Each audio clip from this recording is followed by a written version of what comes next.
Bonjour à tous, je m'appelle Gaëlle et je suis chargée d'affaires chez La Première Brique et aujourd'hui on se retrouve pour parler du projet Le Cavalier qui sera présenté vendredi à 10 heures sur la plateforme. Donc ce projet, on va collecter 2 070 000 € au taux de 12% l'an.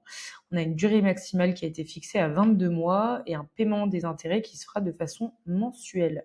Je tiens à rappeler également qu'un séquestre des intérêts sera mis en place sur les 6 premiers mois pour permettre de garantir le paiement des 6 premiers mois d'intérêts. En termes de garantie également, donc on sera sur une hypothèque de premier rang et une caution personnelle de notre porteur de projet. Donc pour commencer, afin qu'on regarde ensemble donc en quoi consiste le projet, on est sur une ligne de trésorerie, adossée donc à un actif situé en plein cœur de Saumur. Donc là, en l'occurrence, qu'est-ce qui nous intéresse de savoir dans ce projet? Cette ligne de trésorerie, à quoi elle va servir? Quelle est l'allocation des fonds qui est souhaitée par le porteur de projet?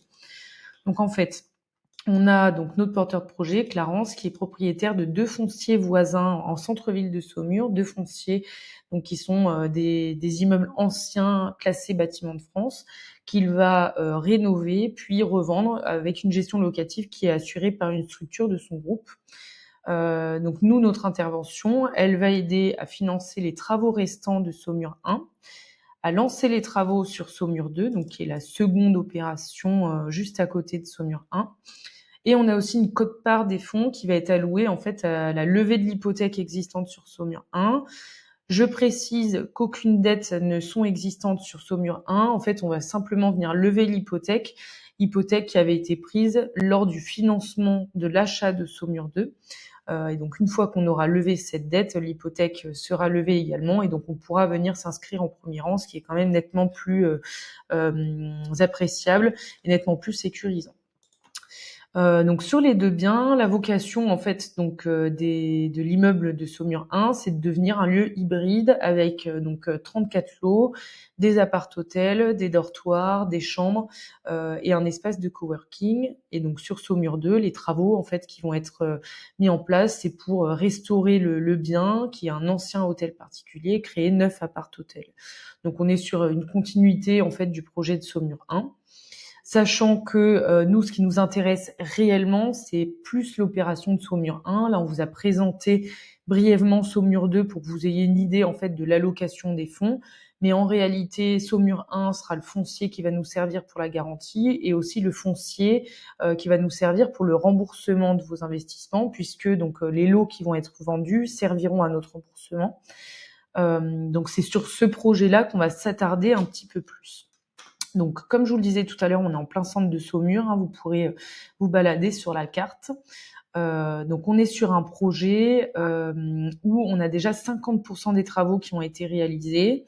Donc ces 50% donc, ont permis de rembourser la dette existante sur Saumur 1 qui avait aidé pour l'achat du foncier. Donc c'est pour ça que je vous disais tout à l'heure que Saumur 1 est net de dette. Donc la réalisation des travaux, elle a permis la vente aussi de 14 premiers lots, puisqu'en fait la stratégie de notre porteur, c'est vraiment de livrer des lots clés en main. Les travaux sont achevés et à ce moment-là, il commercialise.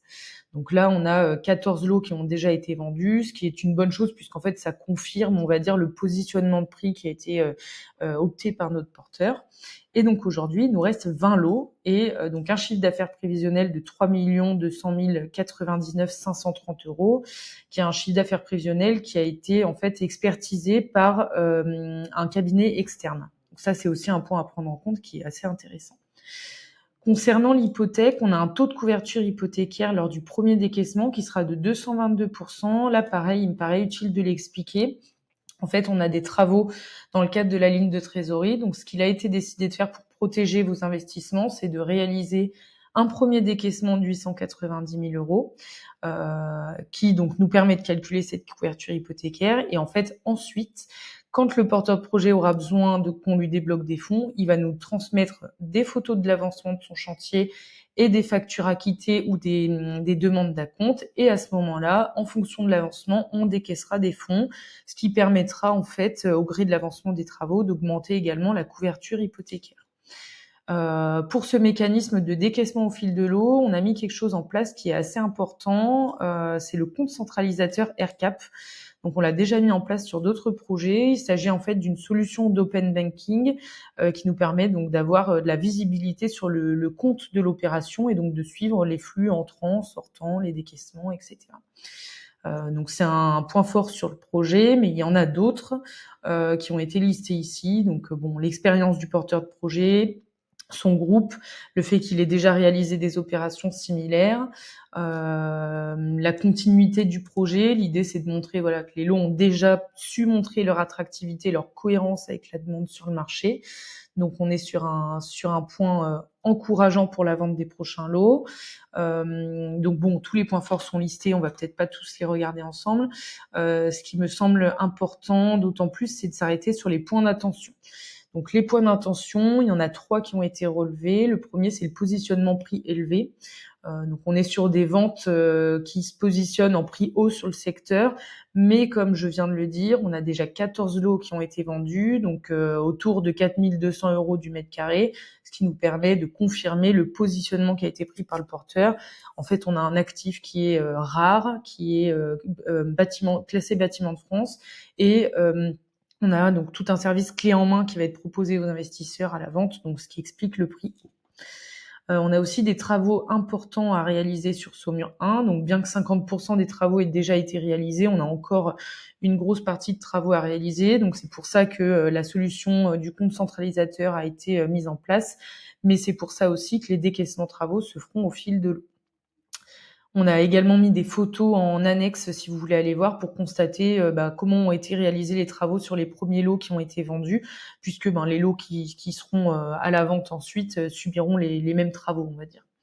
Et donc pour ces lots restants, autre point, on va dire, d'attention, c'est qu'aucune commercialisation n'est possible du moment que les travaux ne sont pas finis. Donc voilà, on est toujours rassuré par le fait que les premiers lots aient été déjà vendus, mais on ne peut pas avoir de niveau de pré-commercialisation dans le cadre de ce dossier, puisqu'on livre vraiment des biens clés en main. Voilà. Donc ensuite, pour ce qui concerne le marché, donc là vous avez tous les éléments à aller regarder en détail pour vous montrer comment le porteur de projet justifie en fait son positionnement prix. Donc là je vous laisserai aller regarder par vous-même. Vous avez aussi la possibilité depuis peu là d'aller regarder plusieurs choses, donc le positionnement marché, la démographie, socio-économie. Voilà, je vous laisse aller au travers des différents onglets. Pour ce qui concerne le plan financier, enfin l'onglet financier, donc sur Saumur 1, on l'a détaillé. Vous avez aussi le bilan un petit peu plus bas qui reprend vraiment l'ensemble des coûts de l'opération.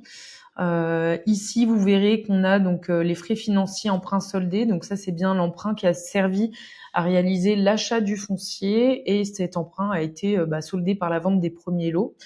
Mais il a quand même eu un coût, donc on le reporte quand même dans le bilan. Pour ce qui concerne Saumur 2, on vous a aussi mis quelques chiffres, même si, voilà, a priori, ce sont les lots de Saumur 1 qui vont rembourser en premier la dette, même si sur Saumur 2, il est aussi possible, au gré des ventes, qu'on perçoive des remboursements, mais c'était pas l'hypothèse privilégiée. Voilà. Et donc pour ce qui concerne le porteur de projet, donc on vous a mis également la description. On est sur un groupe assez conséquent avec une belle expérience, et puis un porteur de projet qui est lui aussi assez expérimenté. Je vous laisserai, si vous voulez, consulter le lien du site qui vous donne accès en fait à toutes les entités, le track record de l'entreprise, etc. Donc ça, c'est assez intéressant. Et pour finir, je vous invite également à toujours aller consulter les éléments qu'on vous met en annexe. Là, vous avez donc les photos et les plans du foncier qui vont vous donner en fait une idée de l'état intérieur, de l'état pendant les travaux, mais aussi de l'état des lots qui ont été vendus une fois les travaux réalisés. Vous avez aussi un tableau qui va reprendre l'ensemble des lots qui sont concernés par l'hypothèque. Vous avez le détail en fait de la surface, du prix en l'état, du prix post-travaux, qui sont tous deux des prix qui ont été expertisés par un cabinet externe. Mais bon, comme ça, vous avez vraiment le détail, à savoir comment a été calculée la couverture hypothécaire, si ça vous intéresse. Et enfin, vous avez les états financiers de la société de projet. Voilà, toujours important d'aller checker donc les documents que l'on vous charge. Ça peut toujours vous apporter, on va dire, des éléments complémentaires pour l'analyse.